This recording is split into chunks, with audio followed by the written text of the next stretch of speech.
Good evening friends. आज हम लोग का मेन फोकस रहेगा सीजीपीएससी में जो फिलॉसफी वाला जो पोर्शन है उसको लेके। तो सीजीपीएससी में फिलॉसफी की अगर बात किया जाए या UPSC, UPPSC, MPPSC, GS paper fourth की बात की जाए जिसमें हम लोग एथिक्स, एप्टीट्यूड, एटीट्यूड इन सब की हम स्टडी करते हैं। तो उसमें होता क्या है कि कुछ फिलॉसफी से रिलेटेड कुछ टर्म्स एंड टर्मिनोलॉजी आपसे पूछे जाते हैं, तो उनका जो है नॉलेज होना आपको बहुत ज्यादा जरूरी है। और खास तौर से जो एथिक्स पेपर जो फोर्थ पेपर है जीएस का, उसको जो डील कर रहे हैं उनकी जो सबसे बड़ी समस्या होती है अच्छे अच्छे वर्ड्स या टर्म्स का यूज करना अपने लेखन में। तो ये जो अपना जो नया इनिशिएटिव है वो पहले कुछ जो वीडियो आएंगे जो फिलॉसफी से रिलेटेड जो कुछ इंपॉर्टेंट टर्म्स हैं उसको पहले हम लोग क्लियर करेंगे, फिर जो फिलोसफर हैं, वेस्टर्न फिलोसफर, इंडियन फिलोसफर, एक एक फिलोसफर को हम लोग डिटेल में पढ़ेंगे। तो आज जो है हमारा पहला वीडियो है जिसमें हम एथिक्स पेपर में, एथिक्स पेपर जो जीएस पेपर फोर्थ है वो, और सीजीपीएससी मेंस में जो फिलोसफी वाला जो पोर्शन है उसको हम लोग डील करेंगे। तो अपने सामने जो पहला टर्म्स है वो है एपिस्टेमोलॉजी। एपिस्टेमोलॉजी हिंदी में जो ज्ञान मीमांसा के नाम से जाना जाता है, तो हम एपिस्टेमोलॉजी क्या होती है उसको जानेंगे। इसके साथ में हम लोग जानेंगे कि एम्पिरिसिज्म क्या होता है, देन एपिस्टेमोलॉजिकल डुअलिज्म का क्या कॉन्सेप्ट है, और प्राइमरी क्वालिटीज क्या होती हैं, और टेबुला रासा का क्या मतलब है। तो यहां पे आज हम 5 कीवर्ड्स लेके आए हैं, या ये कहें कि फिलॉसफी से रिलेटेड कुछ टर्म्स एंड टर्मिनोलॉजी लेके आए थे। ठीक है, तो एपिस्टेमोलॉजी क्या होती है, एम्पिरिसिज्म क्या होता है, एपिस्टेमोलॉजिकल डुअलिज्म का क्या मतलब है, प्राइमरी क्वालिटीज से क्या आप समझते हैं, और टेबुला रासा का क्या कॉन्सेप्ट है। तो पहला हम डील करेंगे एपिस्टेमोलॉजी। तो एपिस्टेमोलॉजी का मतलब है थ्योरी ऑफ नॉलेज। तो theory of knowledge, the branch of philosophy which studies the sources of knowledge, nature of knowledge, validity of knowledge and relation between know and knowable। इसका मतलब कि जो एपिस्टेमोलॉजी है वो है नॉलेज की थ्योरी, मतलब जो भी नॉलेज की थ्योरी है, प्रिंसिपल्स हैं, नॉलेज क्या होता है, ठीक है, तो उसको डील करती है। तो मतलब कि फिलॉसफी में वह ब्रांच जो डील करे किसको लेके, सोर्सेस ऑफ नॉलेज की नॉलेज का सोर्स क्या है, साथ में nature of knowledge and validity of knowledge. Validity of knowledge के साथ रिलेशन बिटवीन नो, क्या आपको जानना है और क्या जानने योग्य है, नो एंड नोएबल। ये कॉन्सेप्ट हम किसमें स्टडी करेंगे, एपिस्टेमोलॉजी में। तो एपिस्टेमोलॉजी का जो लिटरल मीनिंग होती है वो होती है थ्योरी ऑफ नॉलेज। आगे हमारा जो टर्म है वो है टेबुला रासा। टेबुला रासा का जो लिटरल मीनिंग होती है वो होती है ब्लैंक टैबलेट। ठीक है, जैसे बचपन में सभी लोग जो है स्लेट का इस्तेमाल किए होंगे लिखने के लिए। तो स्लेट क्या होती है, कोरी होती है जब तक उस पर कुछ लिखा ना गया हो। ठीक, तो टेबुला रासा का जो कॉन्सेप्ट है वो क्लीन स्लेट से है। इसका मतलब ये है कि जब बच्चा जन्म लेता है तो उसके पास प्री इंफॉर्मेशन या इनहेरेंट इंफॉर्मेशन कुछ भी नहीं होता, उसका जो दिमाग होता है वो ब्लैंक होता है। और धीरे धीरे जब वो समाज में या अपने आसपास की जो चीजें देखता है उससे उसकी नॉलेज जो है इनहेंस होना स्टार्ट होती है।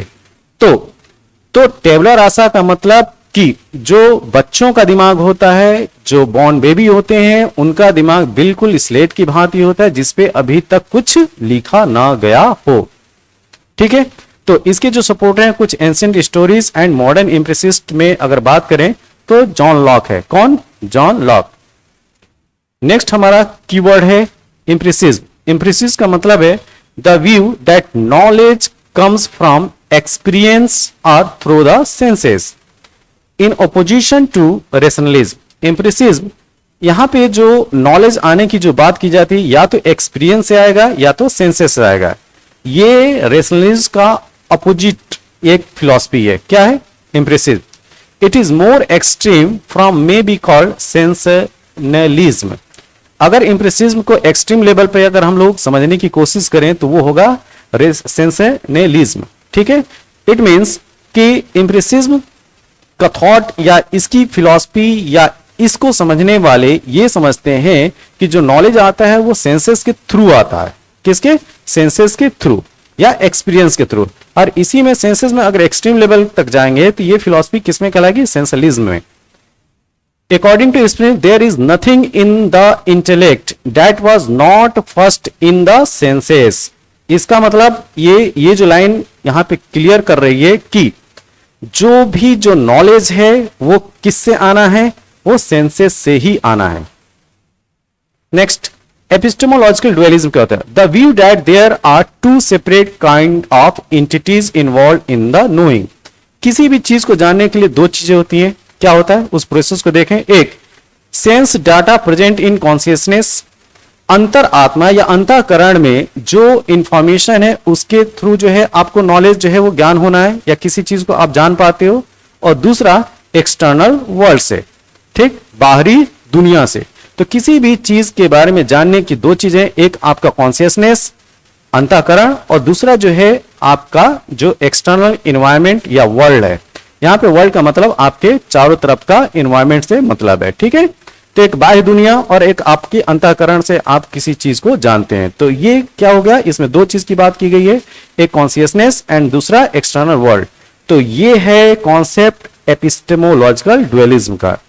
एंड लास्ट हमारा जो आज का जो कीवर्ड है वो प्राइमरी क्वालिटीज को लेके ध्यान देना है कि किसी के भी अंदर दो तरह की क्वालिटीज, एक primary qualities and secondary qualities. Primary qualities का मतलब है यहां पे आपको जो याद रखना है, जो कीवर्ड्स ध्यान में रखना है वो इनहेर। इट मींस किसी में जो क्वालिटी इनबिल्ड हो, वो कोई भी चीज हो सकता है। एक ह्यूमन बीइंग हो सकता है, कोई डेड मटेरियल भी हो सकता है, फिजिकल मटेरियल भी हो सकता है, कुछ सब्सटेंसेस भी हो सकते हैं जिसमें कुछ इनहेरेंट उसकी प्रॉपर्टी होगी। जैसे मान लिया कि ये जैसे मोबाइल है, ठीक है, इसकी भी तो कुछ इनहेरेंट प्रॉपर्टी होगी जो ऑलरेडी जो है ये इंडिकेट करता होगी इसमें क्या चीज होनी चाहिए और क्या चीज नहीं होनी चाहिए। तो कुछ चीजें जो इनहेरेंट हैं उसके इनहेरेंट वर्च्यू से मिला हुआ है और कुछ जो है वो बाहर से उसमें ऐड होता है। तो जो इनहेर है वही है प्राइमरी क्वालिटीज। तो the quality that are said to inhere in material substance that do not depend on a knower, ठीक है। These qualities are usually thought to include form, extension, solidity, motion and number.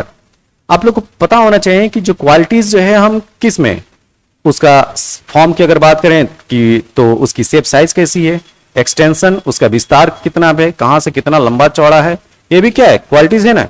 जैसे अगर हाथी की बात की जाए तो हाथी क्या है, एक बहुत बड़ा जो है मैमल है, या ये कहें कि धरती का सबसे बड़ा मैमल जो लैंड पे पाया जाता है वो हाथी है। तो ये उसकी क्वालिटीज है, क्या बड़ा। उसी तरीके से चींटी को कंसीडर कीजिए, चींटी क्या है, छोटा है, वो उसकी क्वालिटीज है। सॉलिडिटी, डायमंड को लीजिए, सॉलिड है। मोशन, जिसमें जैसे लिविंग जो है वो मूवेबल होते हैं, उनमें मोशन एक कैरेक्टर होता है। साथ में नंबर, कोई चीज कितनी संख्या में है। जैसे अगर बात करें कि मानव में गुणसूत्रों की संख्या कितनी है, तो गुणसूत्रों की संख्या 46, 23 पेयर, तो फिक्स है ना, ये क्वालिटीज है कि ह्यूमन बीइंग में जो क्रोमोसोम नंबर ऑफ क्रोमोसोम होंगे वो 23 पेयर होंगे। तो ये जो है ये प्राइमरी क्वालिटीज है। ओके, तो इसमें जो मेन जो फिलोसफर हम लोग डील करेंगे वो John Locke and other have distinguished between the primary and secondary qualities. इसमें जो वर्क है वो जॉन लॉक का है। तो हमारा जो नेक्स्ट जो फिलोसफर होगा, या ये कहें कि वेस्टर्न फिलोसफी में अगर डील करेंगे तो फर्स्ट फिलोसफर हमारे जॉन लॉक होंगे, उनके बारे में हम जानेंगे नेक्स्ट वीडियो में। तब तक के लिए धन्यवाद, गुड नाइट।